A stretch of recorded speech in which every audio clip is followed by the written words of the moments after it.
안녕하세요. 수야의 별밤입니다.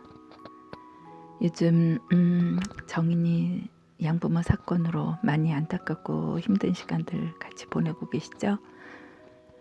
교육도 힘들고 양육도 힘들고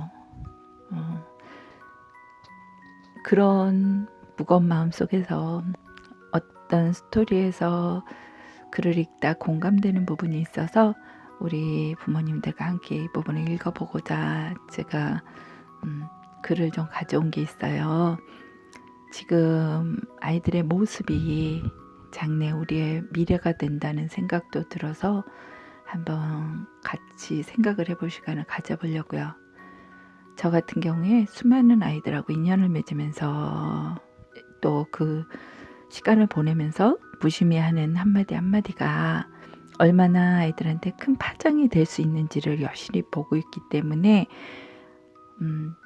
또 제가 소개하고자 하는 글은 모든 자녀를 둔 부모님과 교육 현장에서 계신 분들이 지금 나의 모습을 되새기면서 생각해 보셨으면 하는 바람으로 이 글을 옮겨보는데요.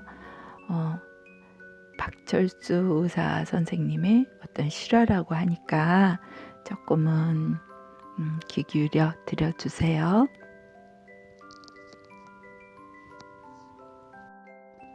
K라는 초등학교 여교사. K라는 초등학교 여교사가 있었다. 개학날 담임을 맡은 5학년 반 아이들 앞에 선 그는 아이들에게 거짓말을 했다. 아이들을 둘러보고 모두를 똑같이 사랑한다고 말했던 것이다. 그러나 바로 첫 줄에 구부정하니 앉아있는 작은 남자의 철수가 있는 이상 그것은 불가능했다. K 선생은 그 전부터 철수를 지켜보며 철수가 다른 아이들과 잘 어울리지 않을 뿐만 아니라 옷도 단정치 못하며 잘 씻지도 않는다는 걸 알게 되었다.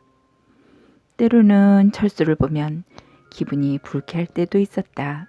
끝내는 철수가 낸 시험지에 큰 X표를 하고 그 위에 커다란 빵점을 써놓는 것이 즐겁기까지 한 지경에 이르렀다. K 선생님이 있던 학교에서는 담임 선생님이 아이들의 지난 생활 기록부를 다 보도록 되어 있었다. 그러나 그녀는 철수 것을 마지막으로 미뤄두었다. 그러다 철수의 생활 기록부를 보고는 깜짝 놀랄 수밖에 없었다. 철수의 1학년 담임 선생님은 이렇게 썼다. 자르고 밝은 아임, 깔끔하게 잘 마무리하고 예절이 바름, 함께 있으면 즐거운 아임. 2학년 담임 선생님. 반 친구들이 좋아하는 훌륭한 학생임. 어머니가 불치병을 앓고 있음. 가정생활이 어려울 것으로 보임. 3학년 담임 선생님. 어머니가 돌아가셔서 마음고생을 많이 함. 최선을 다하지만 아버지가 별로 관심이 없음. 어떤 조치가 없으면 곧 가정생활이 학교생활에까지 영향을 미칠 것임. 4학년 담임 선생님. 내성적이고 학교에 관심이 없음. 친구가 많지 않고 수업 시간에 잠을 자기도 함. 여기까지 읽은 선생은 비로소 문제를 깨달았고 한없이 부끄러워졌다. 반 아이들이 화려한 종이와 예쁜 리본으로 포장한 크리스마스 선물을 가져왔는데 철수의 선물만 식료품 봉투의 두꺼운 갈색 종이로 어설프게 포장되어 있는 것을 보고는 더욱 부끄러워졌다. K 선생은 애써 다른 선물을 제쳐두고 철수의 선물부터 포장을 뜯었다. 알이 몇 개 빠진 가짜 다이아몬드 팔찌와 4분의 1만 차 있는 향수병이 나오자 아이들 몇이 웃음을 터뜨렸다. 그러자 그녀가 팔찌를 차면서 정말 예쁘다며 감탄하고 향수를 손목에 조금 뿌리자 아이들의 웃음이 잦아들었다. 철수는 그날 방과 후에 남아서 이렇게 말했다. 선생님, 오늘 꼭 우리 엄마에게서 나던 향기가 났어요. 그녀는 아이들이 돌아간 후 1시간을 울었다. 바로 그날 그녀는 읽기 쓰기 국어 산수 가르치기를 그만두었다. 그리고 아이들을 진정으로 가르치기 시작했다. K 선생은 철수를 특별히 대했다. 철수에게 공부를 가르쳐 줄 때만 철수의 또 눈빛이 살아있는 듯 했다. 그녀가 격려하면 할수록 더 빨리 반응했다. 그의 말이 되자 철수는 반에서 가장 공부를 잘하는 아이가 되었고 모두를 똑같이 사랑하겠다는 거짓말임에도 불구하고 가장 귀여워하는 학생이 되었었다. 1년 후에 그녀는 교무실 문 아래에서 철수가 쓴 쪽지를 발견했다.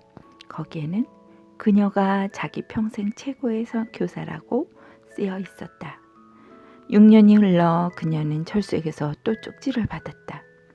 고교를 반 2등으로 졸업했다고 쓰여 있었고 아직도 그녀가 자기 평생 최고의 선생님인 것은 변함이 없다고 쓰여 있었다. 4년이 더 흘러 또 한 통의 편지가 왔다. 이번에는 대학 졸업 후에 공부를 더 하기로 마음먹었다고 쓰여 있었다.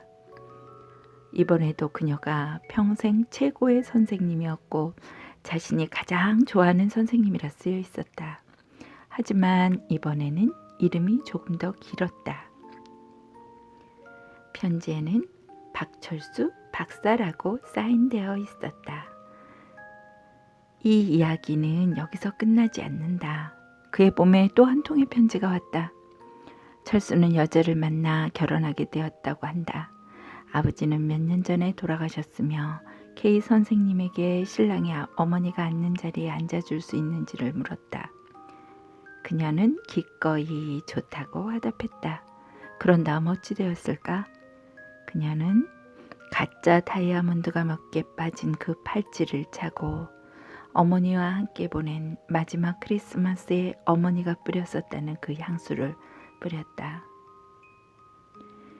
이들이 서로 포옹하고 난 뒤 이제 어엿한 의사가 된 박철수 씨는 K 선생에게 귓속말로 속삭였다. 선생님, 절 믿어주셔서 감사합니다. 제가 중요한 사람이라고 생각할 수 있게 해주셔서 그리고 제가 훌륭한 일을 해낼 수 있다는 것을 알게 해주셔서 정말 감사합니다. K 선생은 또 눈물을 흘리며 속삭였다. 철수, 너는 완전히 잘못 알고 있구나. 내가 훌륭한 일을 해낼 수 있다는 걸 알려준 사람이 바로 너란다. 널 만나기 전까지는 가르치는 법을 전혀 몰랐거든.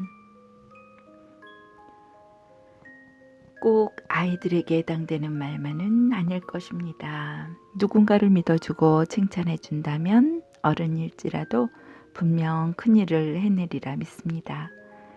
내 입술이라고 상대방을 내 잣대로 판단해 배우자를, 자녀들을 또는 주변의 사람들을 함부로 비난하지 않았는지 K 선생님을 보며 다시 한번 나를 점검해 봐야 하지 않을까요? 격려는 귀로 먹는 보약이다. 칭찬은 고래도 춤추게 한다. 출처는 대한신보였습니다. 소야의 별밤 식구들 조금 도움이 되실까요? 코로나로 집에 또 가정에서 아이들과 지내는 시간이 더 많아지신 걸로 알아요. 벅차고 힘드시죠? 그래도 조금만 더 힘내시고 우리의 아이들의 미래 또 나의 미래일 수 있는 그 아이들의 장래를 위해서 한 번은 더 생각하고 한 번은 더 격려하면서 가는 시간이 되셨으면 좋겠어요. 또 다음에 좋은 글과 좋은 내용으로 만날 수 있으면 좋겠습니다. 격려와 추천 꼭 눌러주세요. 다음에 만나요. 안녕.